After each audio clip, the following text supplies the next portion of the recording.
l'actrice, la comédienne Véronique Jeunesse. Bonjour. Bonjour. Véronique, les théâtres rouvrent le 15 décembre. À ce qu'on dit. Est-ce que tu monteras sur scène? Non. Pourquoi? Nous ne remonterons pas sur scène parce que nous, on était là jusqu'au 2 janvier, que la directrice du théâtre a décidé de ne pas reprendre parce que elle trône d'incertitude, elle ne veut pas me jouer à 19h. Oui, donc, parce que ça s'arrête à 21h, c'est tôt. Il faut que les théâtres soient fermés à 21h, donc nous, il faudrait qu'on commence au plus tard à 19h. Elle n'a pas voulu pendant le premier couvre-feu, elle ne voudra pas pendant celui-là, trop de risques, je peux la comprendre, trop de risques financiers, trop d'incertitude, reprendre pour 2 samedis, elle trouve ça inutile, et c'est vrai que moi-même, je trouve qu'avec le risque que ça prenait d'une promotion qui avait été faite, on était en plein élan quand on nous a coupé l'herbe sous le pied, donc bon, voilà quoi, je veux dire. Ce déconfinement progressif du spectacle et du cinéma, ça convient pas. C'est-à-dire 21h par exemple. Pour nous, il est assez tragique, mais il est tragique depuis le mois de mars. Les tournées qui ont été arrêtées, moi depuis le mois de mars, c'est une tragédie pour la profession. Hein. Ouais. Alors moi, je suis pas la plus à plaindre au monde, franchement et très honnêtement. Je veux dire, je suis entre guillemets plus à l'abri que certains. Oui, mais enfin, tout le monde n'est pas une vedette. Il y a beaucoup de. Mais de moi, gens dans tu le vois, spectacle, tous ceux qui m'entourent, voilà. ils en meurent. Ils vont finir au RSA. Ils en meurent, ils peuvent pas. Qui par exemple les ne serait-ce que Isabelle Rougerie, celle qui a écrit la pièce, un bébé qu'elle a porté pendant 5 ans, parce qu'une pièce ça se monte pas comme ça du jour au lendemain, sauf quand on a fait un très très très gros succès, et encore, faut en avoir fait plusieurs déjà pour que ça se monte comme ça. Donc en fait, il faut trouver un théâtre, faut l'écrire, ça se porte des années, c'est comme un bébé, et puis tout à coup, il y a la naissance, c'est merveilleux, et puis tout à coup c'est un bébé mort-né pour elle, parce que logiquement au spectacle, quand on a un spectacle qui arrive sur scène et qu'il n'a pas encore été produit, il y a ce qu'on appelle des aides à la création. Donc les théâtres ont des aides à la création, donc ça aide le spectacle vivant à se faire. Mais une fois que c'est fait, on a joué 24 fois, il n'y a plus d'aide à la création, il n'y a plus rien. Donc peu de chances que son spectacle soit repris par un autre théâtre. Sauf si, on ne le souhaite pas, d'autres spectacles se cassent la gueule. Donc c'est vraiment très difficile. Puis ça finit par créer un goulet. Toutes les pièces qui étaient prévues avant, qui reculent, tous les spectacles qui étaient prévus après, parce qu'on prévoit au moins 1 an à l'avance des spectacles. Donc tous ces spectacles comme ça qui se retrouvent dans le même temps, pour Avignon, c'est une catastrophe. Parce que c'est une sorte de goulet où 2 saisons se catapultent et ne peuvent pas se faire. Donc voilà, pour beaucoup de gens, c'est un drame. Et c'est un drame, je pense. Alors bon, D'où l'idée de la mini-série, c'est ça? Alors l'idée de la mini-série, oui et non, parce que l'idée de la mini-série, on l'avait avant, nous. Quand on était dans les loges, on rêvait. Moi d'abord, ça fait longtemps que j'ai envie de produire des séries web, parce que je me dis, tiens, c'est une bonne façon peut-être de dire les choses. Et là, on avait cette envie dans les loges, on rêvait tous les soirs, on extrapolait, et on voulait avoir une sorte Beaucoup de gens nous posent des questions sur la façon de travailler des comédiens, sur le théâtre, sur les mots de théâtre, etc. Et on avait envie de faire quelque chose sur les mots de théâtre à la base. Et puis quand tout à coup, on a appris qu'on allait probablement arrêter de jouer, un soir, Stéphane Bierry, qui était aussi le metteur en scène de la pièce et qui jouait dedans, est arrivé et a dit « Oh là là, mais et si ?» Puis il a commencé à nous dire une phrase sur les acteurs, sur le fait d'arrêter, les personnages. Et tout à coup, on s'est mis à rêver et on s'est dit « Et si les personnages d'une pièce bloqués dans un théâtre qu'attendaient leurs acteurs, parce que tous les acteurs se disent à mardi, à la fin du week-end. Donc on se dit à mardi, on se barre et personne n'arrive le mardi. Et les personnages se retrouvent dans ce théâtre et se disent mais qu'est-ce qui se passe? Ils sont où? Et décident de partir à leur recherche. Et avec toute leur naïveté, puisqu'ils ne connaissent que ce qui est écrit, ils vont traverser la vie pour aller à la rencontre de leurs comédiens et de leurs auteurs, parce que sans comédiens, ils sont désincarnés, personne ne les voit et ne les entend, et sans auteurs, ils n'ont pas d'avenir. Donc ils vont essayer de se créer un avenir parce qu'ils ne veulent pas. Ils ne veulent pas être abandonnés. Voilà. Donc on est parti sur cette idée délirante. Avec du mécénat derrière. Alors non, d'abord, non, j'ai produit, j'ai une maison de production, j'ai produit, mais c'est 4 minutes de tournage, c'est une journée de tournage, c'est des gens, et on l'a fait avec les moyens du bord, avec des gens qui étaient comme ça partants pour être en participation.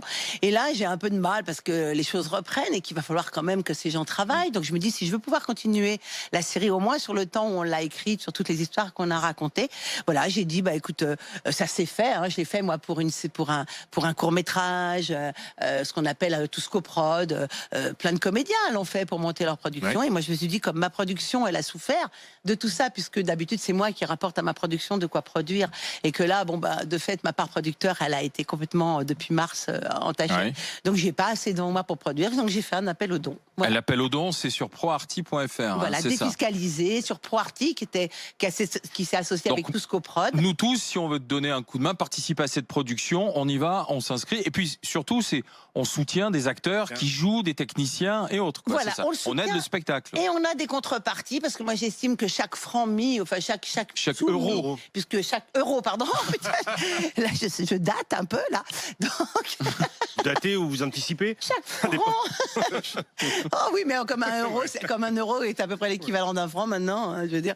Donc voilà, chaque euro mis, et j'ai décidé de donner quelque chose. Donc je suis en train de faire la lecture de 1984 d'Orwell, et j'enverrai à chaque donateur, à partir de 5 euros, mais je pense que je le ferai même pour ceux qui mettent que 1 euro, j'enverrai donc la contrepartie, qui sera la lecture vidéo de ce livre. Véronique, comment tu vis cette période avec ces consignes on suit le rythme des conférences de presse du gouvernement, on essaie de comprendre. À Noël, est-ce qu'on sera 6, 7, 8? Combien on sera dans la famille là-bas? Vous allez respecter la consigne de 6?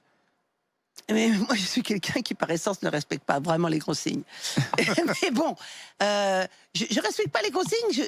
Donc on sera plus de 6? Je ne sais pas. Il y aura peut-être même personne, parce que je vais peut-être pas faire Noël. Noël, moi, ça m'a toujours un petit peu saoulé, honnêtement. D'accord. Parce que moi, Noël... Bon, Nouvel An, alors. Saoul aussi, En dehors d'être une fête, effectivement, c'est un dîner en famille.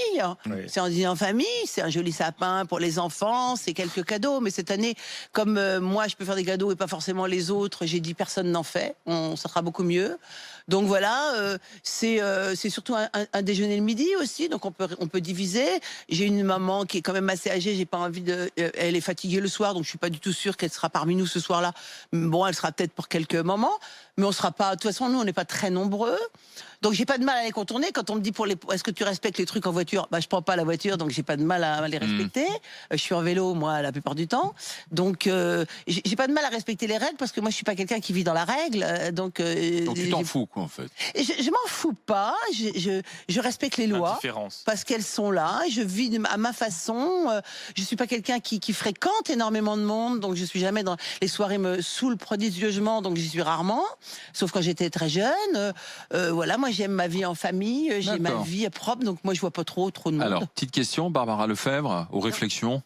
Oui, non, moi j'aime beaucoup le naturel de Véronique Jeunesse, et ça nous manque aussi ces personnalités à la fois flamboyantes et franc-parler. Et je trouve que cette idée de lire 1984, et vous devriez le mettre à disposition et en ligne aussi pour tout le monde. Je vais le faire après. Bon, après, je les donne la primauté aux autres, bien sûr, je le ferai. Voilà, et donc ça, je pense que c'est très important, parce que c'est aussi l'éducation de la jeunesse, puisqu'on en parlait tout à l'heure avec de la littérature de la jeunesse. Bon. Maintenant, vous, par exemple, par rapport, on parlait de la question du Covid. Comment vous vous positionnez par rapport à cette question du vaccin, par exemple? Est-ce que vous feriez vacciner? Je suis vaccinée contre rien, alors pourquoi j'irais me faire vacciner contre le Covid? Moi, j'avais un papa médecin qui était déjà contre la variole au moment où on me l'a faite. Enfin, on devait me la faire parce qu'il disait que c'était plus la peine, que le risque par rapport aux bénéfices à l'époque où on devait me le faire n'était plus nécessaire. Donc il avait choisi ça. J'ai pas eu le BCG, j'ai pas eu beaucoup de vaccins, et j'ai traversé la vie comme ça en faisant. J'ai fait une primo-infection. Voilà, j'ai été vaccinée d'office. Voilà, c'était un peu la manière de gérer. Moi, mon fils il est vacciné. J'ai fait tous les vaccins. Je suis pas contre le vaccin, pas du tout anti-vaccin. Là, le Covid, je ne me sens absolument pas dans les personnes à risque. Je suis en pleine forme. Et vous inciteriez votre maman à se faire vacciner, par exemple, dans les premiers Non, elle fera ce qu'elle veut. Elle se fait vacciner contre la grippe. Si elle a envie de se faire vacciner, elle se fera vacciner. Elle prend ses responsabilités. Ma mère, elle veut que je continue à la câliner, à l'embrasser. Je fais ce qu'elle veut. Je lui souffle pas dans la bouche. J'essaye de pas lui poser mes mains. Je me désinfecte les mains parce que je fais attention à elle. Mais Véronique, vous dites prendre ses responsabilités. Moi, je pense qu'effectivement, on est des adultes et chacun prend ses responsabilités. Mais j'ai l'impression qu'on nous déresponsabilise. Mais oui. C'est l'année où on nous a parlé comme des enfants. Ah oui, non, mais ça, moi, alors ça m'insupporte. on est des adultes. Ça vous insupporte? Ah, moi, ça m'insupporte. Moi, le traitement qu'on nous fait m'insupporte. Maintenant, les lois, je les respecte. Oui. Je suis comme tout le monde. Mais la façon dont on nous honnêtement, parle- moi, tout comme Simès, avec qui j'étais à l'émission de Ruquier il y a pas longtemps, il disait, moi, je mets pas le masque dans la rue. Et moi, je trouve que tant qu'on m'aura pas prouvé l'utilité avec une étude randomisée, comme ils disent, puisqu'ils veulent tout randomiser, que le masque dans la rue, à l'extérieur ou sur les montagnes est nécessaire pour sortir, je pense que je n'accepterai pas cette règle. Voilà. Maintenant, si je croise un flic, je mets mon masque. J'ai pas envie de prendre 135 €. Ou alors, tout à coup, je deviens contestataire, je prends 50 € et j'attaque. Mais ça, bon, est-ce qu'on peut s'attaquer au gouvernement comme ça sans Sur le masque, sans ça se soi-même conteste, hein. se Il y a retrouver. des avocats qui vous disent que sur le masque, vous gagnez si vous Bien contestez sûr, je pense le qu'on PV, gagne. oui. Moi, je pense que Les je avocats aussi respecterai. gagnent. Je respecterai ces règles sur le masque le jour où on enlèvera sur les boîtes, par exemple, que ça ne protège pas des virus. Parce que pourquoi on le met sur les boîtes à ce moment-là? Enlevons-le des boîtes. Enlevons-le des boîtes. Comme ça, on sait que si demain on a un problème, on pourra se retourner au moins contre les gens qui fabriquent les masques. Mais là, ça a l'air de les protéger et sans nous protéger. C'est quand même fort, quoi. Maxime Edo. Vous qui avez participé à la culture, à ce qui permettait à la culture avec le théâtre, à ce qui permettait aux gens de vivre après leur journée de travail. Ou alors ici, faites pendant le attention parce que j'ai confinement. vu sur Twitter qu'il y avait des gens qui saignent quand on dit mon nom et qu'on l'apparente à la culture. Moi, pour moi, la culture, elle a le droit. Il n'y a pas de petite culture Voilà, ou de grande la culture a le culture. droit d'être populaire et ces gens-là sont très Et très c'est même quand prétentieux. elle est Exactement. populaire que Attention. ça compte, d'ailleurs. Et voilà. exactement. Non, apparemment, en ce moment, c'est très mauvais d'être populaire. Oui, on va c'est- vite vous créer de C'est ce qu'on populisme. dit, mais qu'est-ce que vous trouvez de la France qu'on qualifie encore de pays de la culture et de la façon dont on l'a traité en fermant les librairies, en scandalisant les gens qui voulaient y acheter, en faisant, comme vous dites, une sorte d'élitisme de ceux qui lisaient des l'essentiel, livres. Mais moi, je pense que l'essentiel. c'était le pays de la culture encore et que la contestation vis-à-vis de ces mesures a été à la mesure de la France, pays de la culture. Les gens ne supportent Est-ce que pas. c'est acceptable d'être la ministre de la Culture des librairies fermées? Non, c'est pas acceptable. Mais excusez-moi, mais moi, pour l'instant, notre ministre de la Culture, je parle à Roselyne Bachelot comme ça, très très sincèrement, Ouais. que j'aime bien. Mais franchement, je trouve qu'elle bouge pas trop ses fesses, quoi. Ministre de la Pardon, Culture des Roselyne. librairies fermées, Je des devrais théâtres pas parler fermés, comme des ça. cinémas fermés. Ouais. Elle Non, elle je pourrait trouve davantage en faire. Ouais, elle pourra nous défendre beaucoup plus ardemment. Ouais, moi, je peux l'aider si elle veut. Qu'est-ce qu'on pourrait faire de plus? Non, mais se battre pour dire que les gestes barrières ont été respectés dans les C'est théâtres vrai. et qu'ils arrêtent de nous faire ce couvre-feu pour les théâtres et qu'ils nous donnent, comme dans beaucoup de pays, le droit de commencer à 21h ou à 20h30 avec des gens qui vont partir avec leurs billets Bien sûr. et rentrer chez eux tranquillement. Je veux dire, faut arrêter le délire. C'est pas Faut juste l'horaire qui arrêter compte, tous c'est les délires. L'attitude. Voilà. Les précautions qui sont prises. l'horaire. L'horaire, on Faire s'en confiance aux fout. quoi. Français. Voilà. Personne n'a envie de tuer sa mère ou sa grand-mère. Bien sûr. Personne. Il y en a Personne. un petit peu dans le pays, mais pas tous, quand même. C'est Oui, pas parce général. qu'ils ont hérité. Quelques-uns, oui, voilà. Mais bon, parce beaucoup qu'en fait, n'hériteront pas. elle perd tous ses arbitrages, sans doute, Eh, avec voilà. le ministre de la Santé. C'est pas elle qui a le dernier mot. hein. Oui, mais alors à ce moment-là, si notre pays est carrément dicté par la santé, là, ça devient aussi très très grave. Quoi, parce que à ce moment-là, parlons des 30 000 personnes qui meurent chaque année parce qu'ils ont des suites médicamenteuses. Parlons. Il y en a des choses à dire Est-ce sur que- plein d'autres choses. est-ce- Et puis arrêtons de mettre le point sur la santé et sur les citoyens irresponsables et disons simplement qu'il faudrait juste, même malgré les vaccins, malgré tout ça, continuer, surtout changer notre système de santé, l'amplifier en capacité, en service. Je veux dire, c'est surtout ça qu'a péché. Oui, c'est Faut parce que arrêter de vouloir nous c'est foutre le le truc sur paradoxe, le dos. Véronique, c'est qu'on n'a jamais autant dépensé d'argent. Et quand les soignants et ceux qui travaillent à l'hôpital demandaient de l'argent, on leur expliquait qu'il n'y en avait pas parce Ouais, que il aurait c'était mieux la fallu leur rigueur, donner, hein, parce qu'on franchement. ne pouvait pas faire creuser les déficits. Et là, bizarrement, on creuse les déficits Ouais. comme on ne l'a jamais fait. Ça faudra un jour me l'expliquer tout ça à fond. La santé ne justifie Pour pas qu'on l'instant, tue nos cause des libertés. déficits, ça profite pas beaucoup au monde de la culture, précisément. Mais après, à personne, je pense. Parce Les que de toute intermittents façon. sont pris en charge. Il y a quand même des aides. Ouais, en enfin, 2021. ça c'est limité parce que moi j'entends ils ont de la chance, c'est tellement ça dépend. les Ça subventions, dépend les des trucs. Je travaux, vous des travaux. rappelle quand même qu'il y a 100 000 intermittents maximum qui ont droit au chômage, hein, parce que c'est très difficile C'est vrai, d'obtenir c'est vrai. le chômage, et que tous ceux qui étaient dans cette frange où ils n'avaient plus le chômage, parce que pour avoir le chômage il faut avoir un nombre d'heures Pour travailler. assez conséquente pour travailler. Alors là ils ont monté le nombre d'heures par cachet, de 8 ils sont passés à 12. C'est gentil, merci.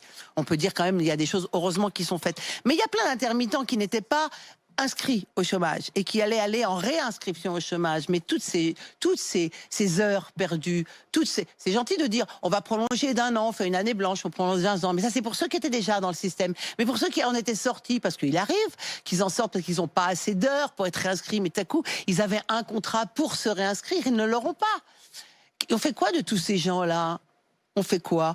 Les aides, oui, c'est formidable. 70% d'un cachet, pour certains, il reste plus grand-chose. Les auteurs, les droits d'auteur, ils sont pas payés de tous les trucs qui n'ont pas été donnés. Les productions, il y a juste un certain nombre Moi, par exemple, dans ma tournée Ginny et Cléopâtre, il y a un certain nombre de dates qui sont certifiées, et puis toutes les autres, enfin, qui sont assurées, je dirais. Et puis au-delà de ça, elles ne sont pas assurées. Donc ça veut dire qu'on est payé sur ce nombre de dates-là. Et puis que pour le reste, eh ben on s'assoit dessus et qu'ils sont gentils, ils nous donnent 1 500 € pour la production, pour la première période, c'est sympa. Merci, on fera avec. Mourad Boudjelal. Moi, sincèrement, vous n'êtes pas dans les gens que je suis, mais de par mon ancien métier d'éditeur, je suis d'accord avec vous. C'est difficile de faire des choses populaires. C'est très difficile. C'est pas aussi simple que ce que souvent les élites pensent. Et puis on s'en ramasse plein la tronche. Parce qu'il n'y a pas de recette. Et moi, je respecte toujours les gens qui arrivent à faire des choses populaires parce que j'en connais la difficulté. Et vous avez vous avez fait quelque chose de très populaire. Eh oui. Il y a forcément, pour moi, du talent. Madrange, tout le monde dit. Mais bon, c'est pas seulement Madrange. J'ai fait Julie Lescaut, Nana. Ben justement, j'allais y venir. Vous êtes un petit peu, je vais faire un parallèle, une sorte de Peter Falk dont on associait des fois, voire même on confondait le nom avec Ça, c'est le Colombo. plus grand compliment qu'on m'ait jamais fait. Avec Colombo, Très grand acteur. Et vous, un petit peu pareil, je suis persuadé qu'il y a des gens, il y a des gens qui vous appellent Julie Lescaut. Oui, je lis beaucoup. Ah, Oui, beaucoup. Comment ça fait d'être autant envahi par un personnage au point que des fois on en confonde le nom? Moi, je me sens pas envahi par un personnage. J'ai jamais senti. Moi, j'avais une formule. Bon, je veux pas la redire parce que j'avais une formule à n'importe. Je dis, vous savez, des étiquettes, on peut m'en coller autant qu'on veut sur le cul. Il y a de la place. Voilà. Mais c'est vrai que j'ai pas. Non, je suis jamais été embêtée par la popularité. La popularité donne accès à tellement d'autres choses. Maintenant, aujourd'hui, quand on prend de l'âge, la popularité va vite vous entraîner à être traité d'has-been, à être traité parce que il y a une sorte d'agressivité et de méchanceté qui se développe sur les réseaux sociaux qu'il faut laisser passer comme ça parce que c'est que des gens qui ont que ça. Vous y êtes pourtant, Véronique, sur les réseaux sociaux. J'adore. Moi, je vous suis. Et vous aimez même aller au fight. J'adore. Ouais. Ah bah oui, bien sûr, c'est amusant. Oui, c'est amusant quand on le prend pour ce que c'est, c'est-à-dire une bagarre de mots avec des gens qui ont juste envie de faire du mal. Bon, c'est plutôt amusant. Planqué derrière des pseudos. Oui. Hein? Planqué derrière des pseudos. Souvent planqué derrière des pseudos, ou alors des gens qui veulent donner des leçons de vie, ou qui tout à coup, pas donner des leçons, mais moi j'ai très souvent les gens qui d'un mot assassin vont couper toute envie de discuter avec eux, dans le genre, oui, toi qui es d'extrême droite. Ah ouais? Je suis contente de l'apprendre, mais je réponds pas à ce genre de gens-là. Je les bloque parce que ça n'a aucun. Moi, par contre, il y en a d'autres qui essayent d'argumenter. Là, c'est plutôt marrant. Des projets quand même? Oui, des projets, j'ose même pas en parler. Oui. Projet beaucoup maintenant de passage à la mise en scène. Une série en écriture que j'écris avec Isabelle Rougerie. Et donc je continue avec. Télé classique ou plateforme? Alors là, je ne sais pas. Écoutez, pour l'instant, moi je vais écrire sous forme d'un long métrage et on verra. Après, à nous de voir où est-ce qu'on peut le vendre. L'idée de votre série web, c'est vous qui l'avez eue? Le pitch? C'est notre collectif de comédiens. C'est Isabelle Rougerie, Stéphane Bierry, Patrick Zard et moi-même. Écoutez, l'ancien éditeur à succès que je suis peut vous dire que vous avez eu une très bonne idée. C'est gentil. Merci d'être passé par les GG, Véronique Jeunesse. Si on veut participer justement voilà, pour Amardi, qui est le nom de la série. C'est sur proarty.fr. Merci Véronique Jeunesse d'être passée par les GG.